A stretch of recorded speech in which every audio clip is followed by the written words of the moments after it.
এটা দ্বিতীয় highest rainfall. এর আগে ২০০৫ সালে ৪২০ মিলিমিটার বৃষ্টি হয়েছিল জুলাই মাসে। ঢাকা সহ দক্ষিণাঞ্চলে এখনও অতি ভারী বর্ষণ সংখ্যা রয়েছে। এই জন্য আমরা চারটা সমুদ্র বন্দরকে ৩ নম্বর স্থানীয় সতর্ক সংকেত দেখাতে বলা হয়েছে। গত কয়েকদিন থেকে একটা লঘুচাপ ছিল, এটা আমরা বলি গাঙ্গেয় ওয়েস্ট বেঙ্গল, তার পার্শ্ববর্তী এলাকা বিশেষ করে খুলনা, বরিশাল এইসব জায়গায় অবস্থান করছিল এবং এর প্রভাবে বেসিক্যালি বৃষ্টি হচ্ছে।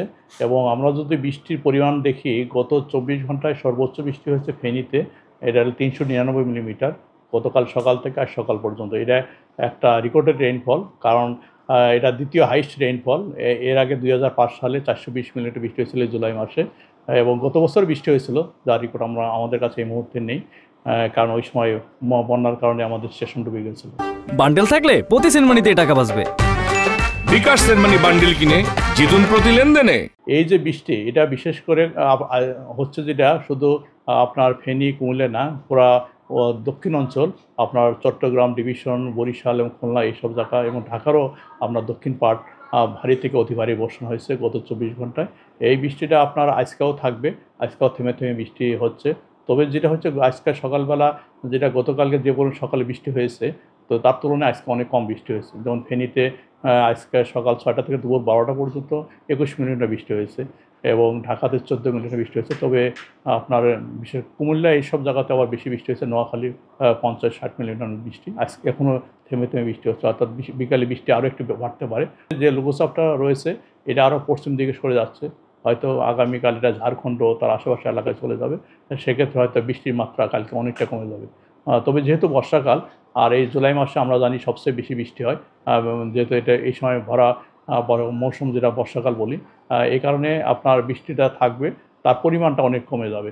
আমরা আশা করি কালকের পরেই আপনার অনেক জায়গাতে আপনার হালকা বৃষ্টি হতে পারে, যেটা বর্ষাকালে নর্মাল বৃষ্টি হয়ে থাকে।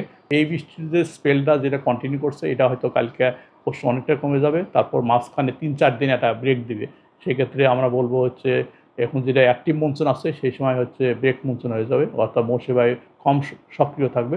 সেক্ষেত্রে আপনার হালকা পাতলা বৃষ্টি হতে পারে। তবে আবার নতুন করে ১২-১৩ তারিখে মৌসুমী বায়ু আবার সক্রিয় হবে, সেই সময় দেশের অনেক জায়গায় আপনার বৃষ্টি আবার নতুন করে শুরু হবে। যে সময় মৌসুমী সক্রিয় থাকে বেসিক্যালি এই সময় সাইক্লোন ওইভাবে ফর্মেশন হয় না, এটা খুবই রেয়ার ঘটনা।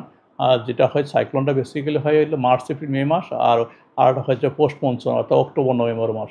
তো এই মুহূর্তে সাগরে ওই ধরনের সাইক্লোনের অ্যাক্টিভিটি হওয়ার সম্ভাবনা নেই। তবে যেটা হয়, এই সময় যখন মৌসুমী সক্রিয় থাকে অথবা মৌসুমী নিম্নচাপ অথবা লঘুচাপ সৃষ্টি হয়, সেই সময় সাগর উত্তাল থাকে। সেক্ষেত্রে যেটা হয়, হয়তো বাতাস ওইভাবে থাকে না, তবে মাঝে মাঝে দমকা ঝড়ো হওয়া হতে পারে।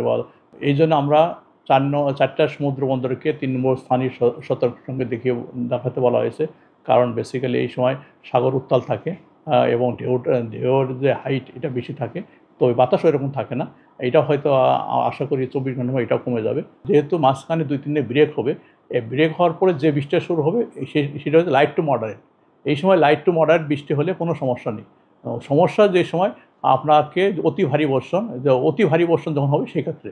তবে যেটা হয়, নর্মালি যখন একটা বৃষ্টি শুরু হয়, আপাতত ২-৩ দিন সেটা থাকে লাইট টু মডারেটের ভিতরে, ২-১ জায়গায় বিক্ষিপ্ত অতি ভারী বর্ষণ হয়।